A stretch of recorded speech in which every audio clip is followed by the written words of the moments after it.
नमस्कार दोस्तों। आज की इस वीडियो में मैं आपका एक बहुत बड़ा डाउट दूर करने वाला हूं और 100% कंफ्यूजन खत्म हो जाएगी ये वीडियो देखने के बाद। और वो किस चीज का डाउट है? सीईटी वर्सेस लैब असिस्टेंट का। बहुत सारे बच्चों के मन में डाउट है, सर हमें सीईटी की तैयारी करनी चाहिए या लैब असिस्टेंट की करनी चाहिए या दोनों की साथ में करनी चाहिए, दोनों के साथ में कैसे मैनेज होगी। 100% जितने भी सवाल किसी भी बच्चे के मन में आ रहे हैं, आज मैं उसको गारंटी दे सकता हूं कि इसके बाद कोई कंफ्यूजन आपके दिमाग में अगर आ जाए तो आप मुझे फॉलो मत करना, कोई वीडियो मत देखना। 100% गारंटी, और पहले से ही बता रहा हूं, हर एक बच्चा इस जवाब से संतुष्ट हो जाएगा क्योंकि सारी चीजें एकदम ट्राइड टेस्टेड एंड प्रूवन है। ठीक है, तो ये वीडियो कृपया करके पूरा आप जरूर देखें। कोई भी चीज मैं ऐसी बिल्कुल नहीं बताता जिससे आपको नुकसान हो, या तो मुझे उसके बारे में नहीं पता तो मैं बिल्कुल ही नहीं बताता, और अगर मैं पता है तो कम से कम इतना तो जरूर सोच के बनाता हूं कि बच्चों का फायदा होना चाहिए, मेरी वजह से एक भी बच्चे को नुकसान न हो। ठीक है, तो इन चीजों के अंदर आपको अगर डाउट बचे तो इसकी गारंटी मैं लेता हूं, लेकिन आपको वीडियो पूरा देखना है, ध्यान से देखना है। जो बातें मैं कर रहा हूं उसको सोचना है, समझना है कि क्या मैं बोल रहा हूं। ठीक है, कृपया करके वीडियो पूरा देखें। सबसे पहले तो सर सीईटी और लैब असिस्टेंट है, हम लैब असिस्टेंट की तैयारी कर रहे हैं, क्या हमें सीईटी देना चाहिए कि नहीं देना चाहिए, है ना। ये डाउट किन बच्चों का? जो लैब असिस्टेंट वाले हैं कि हम लैब असिस्टेंट की तैयारी कर रहे हैं, पिछले कई सालों से कर रहे हैं, तो हमें सीईटी देना चाहिए कि नहीं देना चाहिए।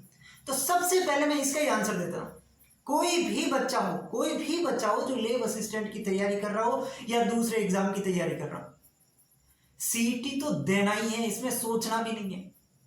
100% देना है। यानी कि पहला डाउट तो आपको खत्म ही हो जाना चाहिए कि सीईटी देना है कि नहीं देना है। सीईटी देना है। अब कैसे देना है इसका आंसर सुनो, है ना। ये चीज तो क्लियर है कि सीईटी तो देना ही देना है।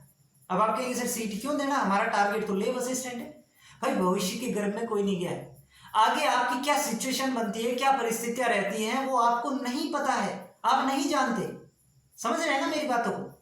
तो लैब असिस्टेंट की आप तैयारी करो, ये सब कुछ आपको समझ में आ जाएगा। सुनिए मेरी बात, ठीक है। देखो एक चीज, आप जो जो मैं पॉइंट बता रहा हूं उसको ध्यान से सुनते जाना। सबसे पहला पॉइंट, एक मिनट, सबसे पहला पॉइंट है राजस्थान जीके। सीईटी के अंदर क्या आ रहा है मैं वो बता रहा हूं, ठीक है। राजस्थान जीके, एक चीज आ रही है आपकी इंडिया और वर्ल्ड का स्टैटिक जीके आ रहा है। स्टैटिक जीके मतलब समझते होंगे आप, स्टैटिक जीके आ रहा है, ठीक। और एक चीज है जनरल साइंस। ये तीन मैंने पॉइंट क्यों लिखे, धीरे धीरे समझ में आ जाएगा, बस थोड़ा सा पेशेंस आप बना के रखोगे।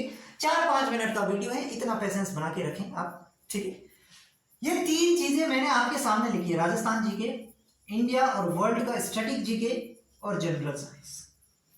ये तीनों की तीनों चीजें आपके सीईटी में आ रही है जी, बिल्कुल सीईटी में आ रही है। ये तीनों चीजें सीईटी में आपसे पूछी जाएगी, ठीक है।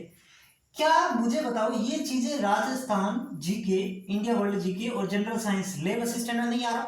बिल्कुल आ रहा है सर। पहला पेपर जो लैब असिस्टेंट का है उसमें राजस्थान जीके, इंडिया वर्ल्ड का जीके और एक साइकोलॉजी एक्स्ट्रा है। मतलब लगभग जो फर्स्ट पेपर है वो तो यही है। फर्स्ट पेपर जो है लैब असिस्टेंट का वो तो यही है ना, यही तो चीज है, एकदम सेम डिट्टो चीज है, कोई अलग तो चीज है नहीं। राजस्थान जीके कोई अलग तो है नहीं। इंडिया वर्ल्ड जीके जो स्टैटिक जीके है वो अलग थोड़ी है। अब कौन सा खेल किससे संबंधित है, उससे संबंधित कौन सी ट्रॉफी है, किस राज्य की राजधानी कौन सी है, मुद्रा कौन सी है, कौन सी पुस्तक के लेखक कौन है, ये चीजें होती है स्टैटिक जीके में। तो ये कोई चीजें चेंज थोड़ी होने वाली। और जनरल साइंस की आपको पता है लैब असिस्टेंट के अंदर 10 सवाल आपसे पूछे जाएंगे सेकेंड पेपर के अंदर, बिल्कुल पूछे जाते हैं सर, ठीक है। अब यहां पे मतलब ये सारा का सारा सिलेबस लैब असिस्टेंट में है, बिल्कुल है सर। इतना तो हमें पढ़ना ही पड़ेगा अगर हम लैब असिस्टेंट की तैयारी करें। अब सीईटी के अंदर भी ये चीजें हैं, और सीईटी के अंदर 150 सवाल आते हैं। कितने? 150 आते जी। अब यहां से ये जो मैंने 3 पॉइंट लिखे हैं ना, मैं मिनिमम मान के चल रहा हूं कि यहां से आपके 65 to 70, आप 70 मान के चलिए। 70 सवाल, 70 सवाल की गारंटी आपको मैं अभी दे देता हूं कि इन तीन चीजों में से आपको 70 सवाल मिल जाएंगे। सीईटी के अंदर 150 सवाल आते हैं, उसमें से 70 सवाल, यानी कि लगभग आप मान के चलते हैं कि 45% के आसपास जो है वो आपको सीईटी के अंदर सेम जो सिलेबस है वो इसका मिल जाएगा। समझ रहे हैं मेरी बात को? समझते रहो, ठीक है। तो 70 सवाल अगर यहां पे मिल जाते हैं, मिल जाएंगे, जो कि आराम से मिल जाएंगे, तो 150 में से अब आपको पता है यहाँ पे जो सीईटी के अंदर रूल है 15 गुना वाला, उसको तो हटा दिया गया। अब कौन सा है, 40% वाला क्राइटेरिया कर दिया, 40% वाला क्राइटेरिया कर दिया। और यहाँ पे 40% का मतलब कितना होता है, 60 सवाल, है ना। 150 में से अगर आप 60 सवाल करते हैं तो आप क्वालिफाई है। ऐसा तो है नहीं कि आप कम नंबर ले आओगे तो आप जो है फिर 15 गुना में नहीं आ पाओगे, वो तो क्राइटेरिया हटा दिया। यानी कि आपको क्या करना है, सिर्फ और सिर्फ इसको पासिंग मार्क्स लाने, जो क्राइटेरिया इसका डिसाइड किया गया वो आपको कंप्लीट करना है, ठीक है। तो मतलब 60 सवाल अगर आपके करेक्ट होते हैं तो ये चीज आपकी क्लियर है, वो बाद की बात बाद में सोचना। अभी तो क्या है, सीटी के अंदर 60 सवाल आपको करने, ठीक है। अब देखो 70 सवाल यहाँ पे आ रहे हैं, तो मैं मानता हूं आपसे 70 नहीं होंगे, ठीक है, 70 आ रहे हैं। तो अगर आप 60 सवाल यहां से नहीं कर सकते, 60 सवाल नहीं कर सकते क्या, आराम से कर सकते। अब आप कहेंगे सर 60 भी नहीं हो रहे हमसे, तो इसके अंदर देखो सीटी के अंदर और क्या आता है, मैथ्स आती है, रीजनिंग आती है, रीजनिंग आती है, हिंदी आती है, इंग्लिश आती है, ये सारी चीजें आती है। और मेरा ये मानना है कि आप ना करते हुए भी हिंदी के आप सवाल नहीं कर पाओगे 2 से 3 है, इंग्लिश के 1-2 सवाल नहीं कर पाओगे, इतना भी मतलब तुम 12 तक पढ़े हो।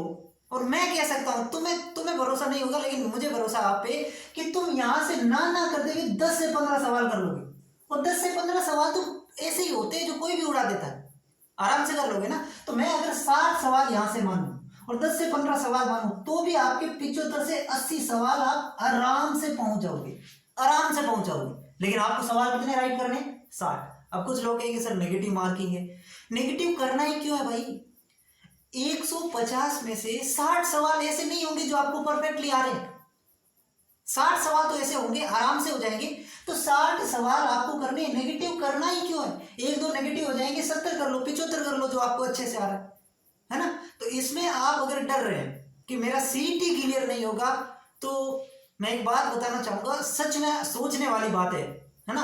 आपको अपने ऊपर इतना ही भरोसा नहीं है कि मैं सीईटी के अंदर 120 नंबर नहीं ला सकता 300 में से, तो फिर कैसे आप नौकरी के सपने देख सकते हो सकता है आपको थोड़ा सा बुरा लगे मेरी बातों को, लेकिन आप सोचिए 40% क्राइटेरिया है, उसमें भी आप अगर डर रहे हैं तो ये बहुत शर्मनाक चीज है अपने ऊपर, इस चीज को सोचना आप, है ना। तो ये कोई बड़ी बात नहीं है, ये कोई बड़ी बात नहीं है। और आपको कुछ एक्स्ट्रा पढ़ना है क्या, आप लैब असिस्टेंट की तैयारी कर रहे हैं, आप सीईटी की नहीं कर रहे, सीईटी तो आपको देना है और आराम से पास हो जाएगा। कोई भी बच्चा अपने आप को ये ना समझे कि मैं सीईटी क्लियर नहीं कर पाऊंगा, यार है क्या इसमें, कुछ भी नहीं है। अगर आप थोड़े बहुत भी सीरियस स्टूडेंट है तो सीईटी पास करने में आपको कोई दिक्कत नहीं होगी, कोई भी दिक्कत नहीं होगी, समझ रहे हैं मेरी बात को।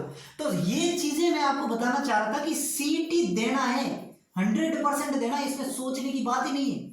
और हमें अलग से कुछ नहीं पढ़ना सीईटी में, जो हमारे सिलेबस में है वही सारी चीजें हमें तैयार करनी है। यानी कि अभी के लिए आपको क्या करना है कि जो लैब असिस्टेंट का फर्स्ट पेपर है ना उसको तैयार करना है ना। कुछ लोगों ने सेकंड पेपर तैयार कर भी लिया होगा, उसको छोड़ो, अभी आपको फर्स्ट पेपर पे ध्यान देना होगा। और अभी आपके पास 2 महीनों का समय है और 2 महीनों में ये चीजें आप कर सकते हैं काफी हद तक, है ना। तो भाई ऐसा कोई होगा नहीं जो राजस्थान जी की पहली बार पढ़ रहे हो, कुछ लोग होंगे लेकिन वो भी कर सकते हैं, समझ रहे हैं मेरी बात को। तो ये सारी चीजें मैं आपको बताना चाह रहा था कि आप फालतू में डर रहे हैं, ऐसी चीजें नहीं है, जितना आप डर रहे हैं उतनी भयानक चीजें हैं नहीं, है ना। वो कुछ लोग होते हैं जो आपको डरा देते हैं, लेकिन आप खुद सोचिए, मंथन करिए, आपको सारी चीजें आपके सामने क्लियर हो जाएगी, ठीक है। बाकी ये मेरा एनालिसिस था, आपको कैसा लगा और मुझे कमेंट सेक्शन में इसका इंतजार रहेगा, आप जरूर बताइएगा। और अगर आपको जानकारी पसंद आई तो एक बार चैनल को सब्सक्राइब आप कर सकते हैं। लैब असिस्टेंट से रिलेटेड आपको हर एक चीज यहाँ पे मिलेगी, हर एक चीज, और सटीक चीज मिलेगी। हो सकता है मेरे चैनल पे आपको वीडियो कम देखने को मिले, लेकिन जो भी वीडियो आएगा वो गोल्डन होगा, है ना। वो एक काम का वीडियो होगा। मैं रोजाना नहीं आता हूँ कि क्या एलिजिबिलिटी है, क्या सिलेबस है, कभी नहीं आता हूँ। आप देख लेना और सब्सक्राइब करके ट्राई कर लेना। मेरा वीडियो आएगा वो आप जरूर देखें, क्योंकि वो काम की चीजें ही लाता हूं मैं, फालतू का वीडियो नहीं आएगा, ठीक है। तो आप चाहते हैं कि एक ऐसे चैनल को फॉलो किया जाए जिस पर 100% विश्वास किया जाए, और जहां पे अगर वीडियो का नोटिफिकेशन आए मतलब कुछ ना कुछ अच्छी चीज है, समझ रहे हैं। तो इस प्रकार की चीजों के लिए आप मुझे फॉलो कर सकते हैं, आपकी बहुत बड़ी मेहरबानी होगी, ठीक है। और बाकी आपके जो भी डाउट है मुझे कमेंट सेक्शन डाल देना, मैं हर कमेंट का रिप्लाई देता हूं। और अगर कोई बहुत बड़ा डाउट है, बहुत बच्चों का डाउट है, तो उस पर वीडियो भी आ जाएगा। बाकी इस चैनल पे आपको सब कुछ लैब असिस्टेंट से रिलेटेड, साइंस से रिलेटेड मिल जाएगा, ठीक है। बाकी जनरल साइंस जो है वो मैं सोच रहा हूँ एक ही वीडियो में कंप्लीट करवा दूँ, ठीक है। तो ये मैं सोच रहा हूँ, क्या प्लानिंग होगी वो आप जुड़िए, मैं आपको सब कुछ बता रहा हूँ। और धन्यवाद, मिलते हैं किसी अगले वीडियो।